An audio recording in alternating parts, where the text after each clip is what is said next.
So when we talk about epic, epic में figures of speech बहुत important role play करते हैं। Figures of speech को हम लिटरेरी डिवाइसेस में भी व्यू करते हैं, और इनमें सबसे ज़्यादा स्पेशली जब हम पोएट्री की बात करते हैं तो मेटाफर्स और सिमिलीज का जिक्र होता है। मेटाफर्स और सिमिलीज जो हैं वो तुलना के लिए, कंपैरिजन के लिए यूज होते हैं। जब हम दो डिफरेंट चीज़ों में, चाहे वो चीज़ है किसी इंसान के साथ, उसका तुलना, उसकी कंपैरिजन करते हैं, जो कि आपस से में बिल्कुल भी नहीं मिलते, डिफरेंट है, लेकिन कंपैरिजन जो पोएट है, जो राइटर है, वो डेवलप करता है तुलना। सिमिली मैंने आपको बताया था, पहले तो उसके स्पेलिंग्स देखो, SIMILE। सिमिली में दो शब्दों का प्रयोग होता है, लाइक एंड, है ना, लाइक एज। और मेटाफर जो है उसमें लाइक और एज का प्रयोग नहीं होता। मेटाफर तो जैसे हम इज इक्वल टू कर देते हैं ना, कि जैसे हम कहें she is as beautiful as a flower, तो ये क्या है, सिमिली। बट जब हम ये कहते हैं शी इज अ फ्लावर, ये क्या है, मेटाफर। सो बहुत सारा, जब हम बुक्स की बात करेंगे तो दो चार मैं एग्जाम्पल दे रही हूँ। जैसे there is this comparison between, जो ग्रीक्स थे जब उन्होंने ट्रॉय पे आक्रमण किया, है ना, वो जो वॉर के दौरान, तो ये बुक 3 में लाइंस हैं, 9 years we wove a web of disaster। 9 years we wove, weave का सेकेंड फॉर्म है weave, WEAVE, weave, है ना, बुनना। तो 9 years we wove a web of disaster for those Trojans, pressing them hard with every tactic known to man, and only after we slaved did Zeus award us victory। बहुत धीरे धीरे बोले मैंने ये सेंटेंसेस, आई होप इनकी meanings clear हुई होंगी। हम इसको हिंदी में देखते हैं एक एक लाइन। तो इस ये एक मेटाफर है, ठीक है। मेटाफर क्यों है, क्योंकि यहाँ तुलना तो हो रही है लेकिन लाइक और एज का प्रयोग तो नहीं हुआ ना। तो हमने पहली लाइन में देखा जो ओडिसियस के साथी रहे हैं उस ट्रोजन वॉर में, मेनेलॉस के साथ नेस्टर भी थे, NESTOR। तो ये नेस्टर बोलते हैं कि जब हमने ट्रोजन्स को हराने के लिए हमने क्या किया, हमने जैसे एक स्पाइडर अपना वेब बुनता है ना, धीरे धीरे जाल बुनता है, हमने भी वही किया, ग्रीक्स ने भी वही किया। क्योंकि वो क्या बताना चाह रहा है इसमें, pressing them hard with every tactic known to man. So that means मुश्किल काम था ये, बहुत बहुत ही हार्ड वन बैटल थी, जहां पे ग्रीक्स क्या कर रहे थे, पेशेंटली कॉन्टिन्यूसली काम कर रहे थे, बहुत देर तक करते रहे। And only after we slaved did GS award us victory. GS आपको पता ही है, हेड गॉड हैं ग्रीक्स के। तो वो कहते हैं जैसे हम किसी देवी देवता का थैंकफुल होते हुए बोलते हैं, तो उन्होंने भी कहा नेस्टर ने कि उनकी मदद से, उनकी उससे हम ट्रोजन्स को ओवरकम कर पाए और हम इसे जीत को हासिल कर पाए। So all I want you to understand, आपको बच्चे सिर्फ इतना समझना है कि जब तुलना स्पेशली एपिक्स में होती है ना, और कंपैरिजन से उस बात पे हाईलाइट एम्फेसाइज किया जाता है। कंपैरिजन का ये फायदा होता है, जब आप एक ऐसा एक्सप्रेशन लिखते हैं, है ना, नेस्टर ने ये कहा that Greeks वोव a web of disaster, तो आप इसको इन्वर्टेड कॉमर्स में लिख सकते हो, वोव अ वेब ऑफ डिजास्टर। अब वेब जो है सीधा ही किससे कंपेयर कर दिया, एक स्पाइडर से, एक मकड़ी से जो अपना जाल बुनती है। So then we have a comparison in the form of simile, book 4 में, would her fine son escape his death or go down at her overweening suitor's hands, her mind in torment, wheeling like some lion at bay, dreading gang of hunters, closing their cunning ring around him for the finish। अब हम इस line को अगर देखें, मैं दोबारा आपका ध्यान इन पे लेना चाहती हूँ।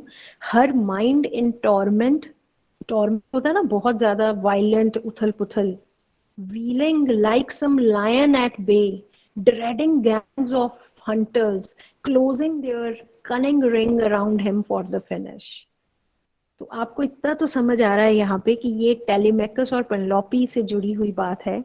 लाइक शब्द का प्रयोग है तो ये सिमिली है। नैरेटर जो कहानी बयां कर रहे हैं, बता रहे हैं, वो पेनेलोपी के बेटे टेलीमेकस को कंपेयर कर रहे हैं उस शेर के साथ, उस लायन के साथ जो शिकारियों से घिरा हुआ है।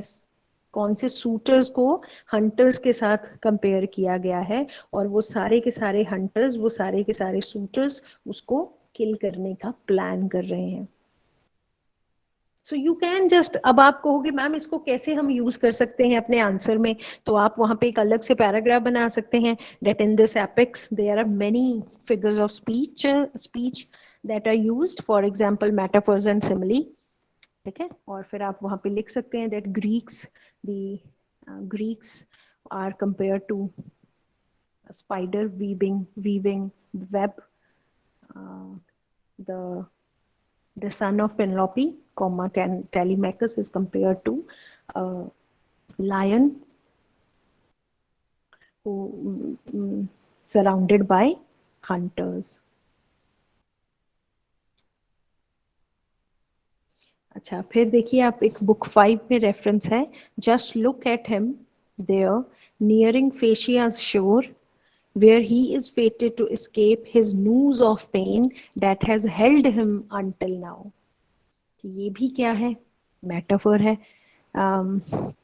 जो नूज क्या होती है, किसी भी जानवर को बांधा जाता है ना, उसके नेक, उसके गले के पास, ताकि वो कहीं जा ना पाए, है ना। तो यहाँ पे भी वो जो पोसीडन जब ये बात कह रहे हैं, तो किसको बांधा गया है, हम सबको। अगर थोड़ी सी हल्की भी कहानी याद है तो हमें पता है कि वो एक आइलैंड है कैलिप्सो का, जहाँ उनको, ओडिसियस को एंट्रैप किया गया है, इम्प्रिजन किया गया है। तो ये उसका जिक्र हो रहा है कि जैसे एक एनिमल को हम नेक से बांध देते हैं, उसको कहीं नहीं जाने देते।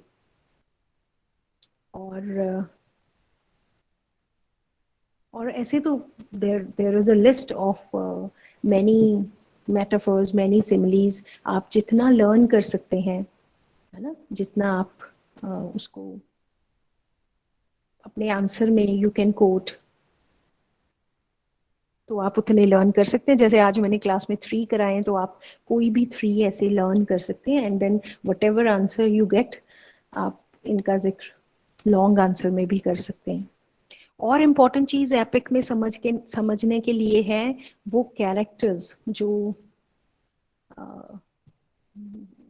बहुत इंपॉर्टेंट रोल प्ले करते हैं उस पूरी कहानी में, जिन जहाँ पे मुझे लगता है हमें सबसे पहले ओडिसियस का ही जिक्र करना चाहिए, क्योंकि ओडिसियस जो है वो इस एपिक ओडिसी के प्रोटैगनिस्ट हैं। हमें पता है कि वो कौन है, अमंग दोज ग्रीक हीरोज जो कि ट्रॉय में उन्होंने वॉर लड़ी थी, दे वेज्ड द वॉर, है ना। फिर वो कैसे इस पोएम में क्या हो रहा है, his return to the kingdom named Ithaca. We can talk, ये तो सब हम बिगिनिंग में ही कहेंगे। वो कौन है, ओडिसियस हस्बैंड हैं क्वीन पेनेलोपी के, फादर हैं प्रिंस टेलीमेकस के, बहुत ही ब्रेव हीरोइक वॉरियर हैं, और अपनी उस श्रूडनेस, उस कनिंग बिहेवियर के लिए भी उनको जाना जाता है। गॉडेस अथीना जो है वो उनको हमेशा से सपोर्ट करती हैं, और ओडिसियस का जो एक एंटेगनिस्ट है, एनिमी है, वो पॉसिडॉन है, जो कि बहुत ज़्यादा पूरी जर्नी जो है उसमें उनको ऑब्स्टेकल क्रिएट करते हैं। ये जब हम ओडिसियस को रीड करते हैं, स्पेशली मैं तुम सबको बता दूं कि इस पूरी एपिक का जो वेट है वो इस कैरेक्टर पे है। इस एपिक में जो बहुत सारे मायने होमर ने डिसाइड किए होंगे, दिमाग में होता है ना एक पोएट के, एक राइटर के, कि मैं कुछ लिख रहा हूँ, लिख रही हूँ, तो उसका ये मैसेज कन्वे होना चाहिए। तो ये उस होमर के उस थॉट को रिप्रेजेंट करते हैं जो एक लीडर के लिए होमर ने सोचा था कि कौन होता है एक लीडर जिसके अंदर स्ट्रेंथ है, करेज है, जो नोबल है, ग्लोरी के लिए भी वो चाह रहा है कि मुझे यश मिले, कॉन्फिडेंस है उसको अपनी अथॉरिटी में। यहाँ पे हमारे सामने एक ऐसा कैरेक्टर है ओडिसियस जो बहुत शार्प माइंड को कंटेन करता है, उसकी समझदारी, उसकी जो क्विक विटी पावर है और उसकी जो क्विक थिंकिंग पावर है। जबकि वो देखो, आप एक योद्धा जो है वो सिर्फ शारीरिक बल से नहीं जीतता है, टफ सिचुएशंस हैं उसमें एक डिसाइसिव स्वभाव का होना, जो डिसीजन ले सके। कैसे वो पोसिडॉन के अ, जो बेटा है साइक्लॉप्स, ये मैंने पहले भी कहा था बेटे, मैं बताना तो मैं भूल गई, बुक 9 तुमने अच्छे से प्रिपेयर कर लेनी है, नोट कर लो बुक 9, है ना, क्योंकि वो वहां पे ही तो वो केव है साइक्लॉप्स की। ये शॉर्ट क्वेश्चन के लिए तुम प्रिपेयर कर सकते हो। और यहाँ पे क्योंकि साइक्लॉप्स से उसका बचना, ये उसकी वो क्विक थिंकिंग को एग्जाम्प्लीफाई करता है। और और जो जब हम बुक 23 की तरफ जाते हैं, जब वो उन शूटर्स को स्लॉटर कर रहा है उनका, है ना, तब भी वो बहुत उस क्विक थिंकिंग से अंजाम देता है हर चीज को। तो ये कहानी के साथ साथ भी चलना चाहिए। अलग से क्वेश्चन आता है ओडिसियस पे तब तो आप कहोगे ही कहोगे, लेकिन जब आप स्टोरी सुना रहे हैं, आप नरेट कर रहे हैं, लिख रहे हैं, तो आप वहां पे कहेंगे कि ये एक ऐसा कैरेक्टर है बहुत ही मेमोरेबल, बिकॉज कन्विंसिंग है, बात को बताने वाला, अच्छे से समझाने वाला, ऐसा स्पीकर है। फिजिशियंस को जब वो कहानी सुनाता है तो कितना आर्टिकुलेट है, कितना क्लियर सब कुछ। द वे ही मैनिपुलेट्स भी कर सकते हैं वो अपने ऑडियंस को बड़े आराम से, जैसे किसी आर्गुमेंट को वो विन कर सकते हैं। सो वी सी दैट अपनी बोलने की कला से वो किसी का भी जो ट्रस्ट है वो जीत लेते हैं। सो एक इम्पॉर्टेंट चीज जो आप चाहे लॉन्ग आंसर समरी पे कर रहे हैं, चाहे आप long answer as an epic prepare कर रहे हैं, चाहे आप long answer as analysing the the character of Odysseus, एक इम्पॉर्टेंट चीज जो आपको यहाँ बतानी है हर आंसर में, वो है Odysseus is the Homeric hero. Homer से विशेषण बना है होमरिक, क्योंकि होमरिक हीरो मींस वो हीरोज जो होमर ने क्रिएट किए। और होमर के सभी जो हीरोज हैं वो क्या है, जो ग्लोरी, जो यश को win करना चाहते हैं। लेकिन ऐसे ही ग्लोरी नहीं ना मिलती, कहाँ से मिलती है वॉरियर्स को ग्लोरी? ग्लोरी डीड्स, एक्शंस, महान कार्य। और इस एपिक में सबसे इंपॉर्टेंट अभी गोल क्या है ओडिसियस का, जो हमने देखा, उसकी होम कमिंग, घर पहुंचना उसने। बीसी जो बिगिनिंग के जो वो 7 years दिखाए हैं कैलिप्सो, एक बहुत ही एग्जॉटिक सी लैंड है, बहुत वहां पे लग्जूरियस लाइफ है, वो भी तो उसने, क्या डिजायर है उसका, इथाका पहुंचना। और और वो जो जो उसके जो जो आइलैंड है वो, वहां पे वो टेम्प्टेड है, नो डाउट कैलिप्सो से वो टेम्प्टेड है, आकर्षित है। he admits even the temptation that he has for Calypso in comparison to Penelope। और जब वो फिजिशियंस को वो कहानी सुना रहा है पुरानी, तो वो तब बहुत ज्यादा याद करता है अपने होम को, है ना। और जब वो सिरसी के आइलैंड पे है तब भी वो अपने होम को याद कर रहा है। सो वी सी कि जो उसकी ये, एक तरफ तो जो वॉरियर की, किसी भी योद्धा की ये जो इच्छा होती है, डिजायर होती है ग्लोरी सीकिंग की, है ना, वो कहाँ, अब यहाँ हम क्या देख रहे हैं, इसको कोई यश नहीं चाहिए, अब ये क्या सीख कर रहा है, क्या ढूंढ रहा है, मुझे घर पहुंचना है, you know, this home, the feeling of being at home. और देख रहे हैं हम कि वो बहुत ज्यादा जो उसके स्ट्रगल हैं, जो उसके